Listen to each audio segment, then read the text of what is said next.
নমস্কার বন্ধুরা, পূজা ব্লগ চ্যানেলে আপনাদের সবাইকে স্বাগতম। আজকের রেসিপি হলো কলার থোড়। কলার থোড়টা আমি কেটে রেখেছি কুচি কুচি করে। এখন প্রেসার কুকারে জল দিয়ে থোড়গুলোকে দিয়ে দিয়েছি। এখন এখানে সামান্য লবণ হলুদ দিয়ে আমি এটাকে একটু নাড়াচাড়া করে গ্যাসটাকে অন করে বসিয়ে দিয়েছি। এখন প্রেসার কুকারটা অফ করে এখন সিটি দিব। প্রেসার কুকারে 3টে সিটি দিয়ে দিয়েছি আমি। সেদ্ধ হয়ে গেছে। এখন প্রেসার কুকার থেকে এটা নামিয়ে নিয়েছি। এটা একটু ঠান্ডা করে এটাকে আমি হাত দিয়ে রসগুলো ফেলে দিয়ে এটাকে আমি রেখে দেব পাত্রের মধ্যে।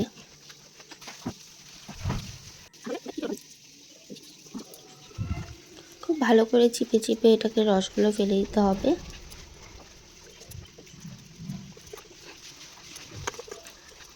দেখুন আমার প্রায় হয়ে গেছে। এখন আমি এখানে মশলা পেস্ট করে নেব। এখানে আমি মশলার মধ্যে দিয়েছি জিরে, আদা, লঙ্কা। এখানে আলু কেটে রেখেছি। কড়াইয়ের মধ্যে তেল দিয়ে দিয়েছি, সর্ষে তেল। তেল গরম হয়ে গেছে। এখন কেটে রাখা আলুগুলো আমি কড়াইয়ের মধ্যে দিয়ে ভালো করে ভেজে নেব। সামান্য হলুদ লবণ দিয়ে এটাকে আমি ভেজে নেব। আলুগুলো আমার ভাজা হয়ে গেছে। আলুগুলো একটি পাত্রে আমি এখন নামিয়ে নেব।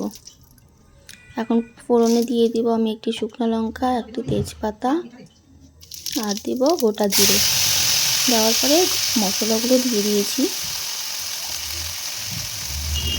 এখন এখানে দিয়ে দেব আমি হলুদ, স্বাদ মতো নুন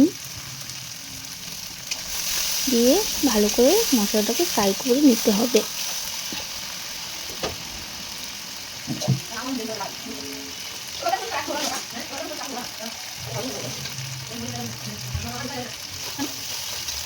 ভালো মতো করে ফ্রাই করে নিতে হবে।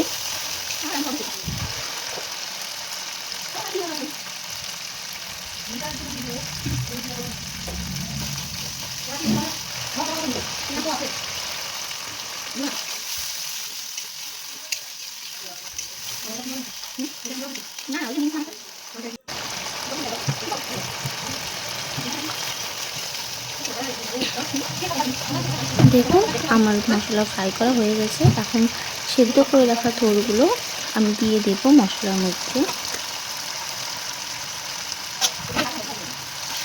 দেওয়ার পরে ভালো করে নেড়ে নিতে হবে।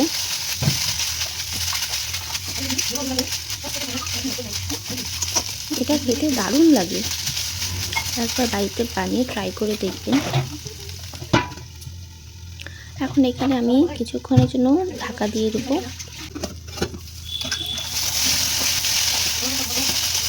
ঢাকনাটা খুলে ভালো করে নেড়ে নিতে হবে।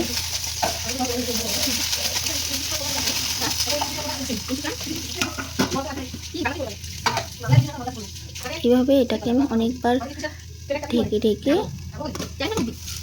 ভেজে নিতে হবে।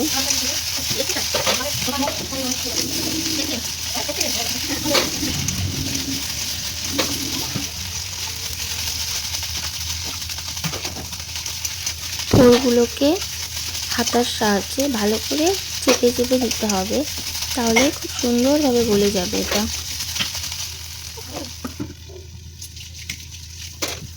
আর আমি এটাকে বারবার ঢেকে ঢেকে দিচ্ছি যাতে ভালো মতো আর একটু সেদ্ধ হয়ে যায়।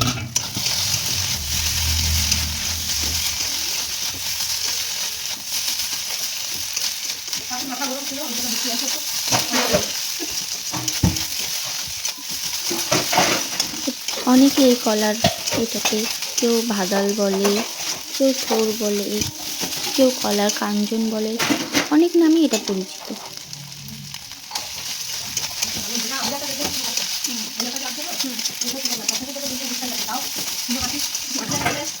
এটা দেখে আমি ভালো মতো করে একদম ফ্রাই করে নিচ্ছি যাতে মশলার সাথে থোড়গুলো একদম ভালো মতো লেগে যায়।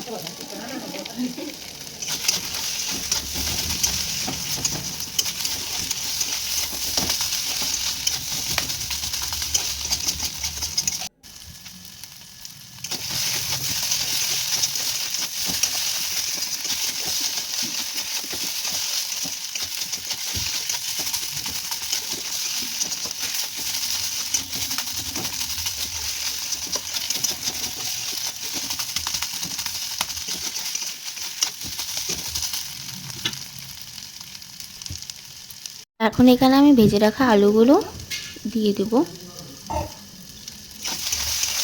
আলুগুলো দিয়ে এখন ভালো করে এটাকে ভেজে নিতে হবে। ভালো করে নাড়াচাড়া করে নিতে থাকবো। অনেকক্ষণ ধরে এটাকে নাড়াচাড়া করতে হবে। কলার থোড় যত ভাজা ভাজা হবে, যত সে ভালো মতো গলে যাবে, তত বেশি টেস্ট হয়। এর জন্য এটাকে ভালো মতো করে নাড়াচাড়া করে নিয়ে ভালো মতো করে ভেজে নিতে হবে। আলু সেদ্ধ হয়ে গেছে।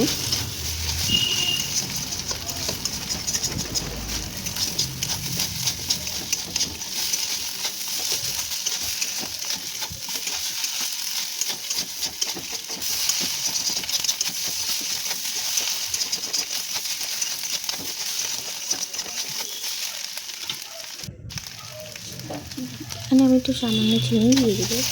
চিনি দিতে একটু আঠা আঠা একটা ভাব এসে পড়ে, এই জন্য চিনি দিয়ে দিয়েছি। আপনাদের ইচ্ছা করলে একটু স্কিপ করে দিয়ে যেতে পারেন।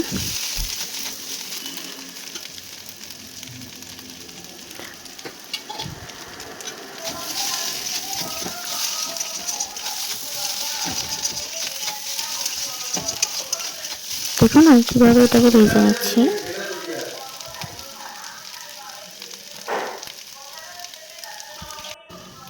আপনাদের একটু দেখিয়ে দিই কেমন হয়েছে কলার ভাজালটা।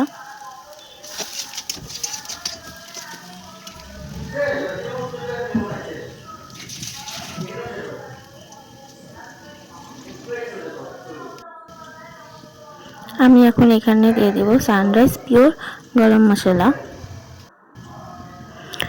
হাফ চা চামচ ঘি দিয়ে ভালো করে একটু নাড়াচাড়া করে নিতে হবে, যাতে ঘিটা থোড়ের সাথে ভালো মতো মিশে যায়। ব্যাস, এখানে এখন কলার ভাজাল রেডি। তো আমি এখানে নামিয়ে নিচ্ছি একটি পাত্রের সাহায্যে। তো বন্ধুরা, ভিডিওটি কেমন লাগলো অবশ্যই জানাবেন। যদি ভালো লেগে থাকে তাহলে like, comment, share and subscribe করে দেবেন।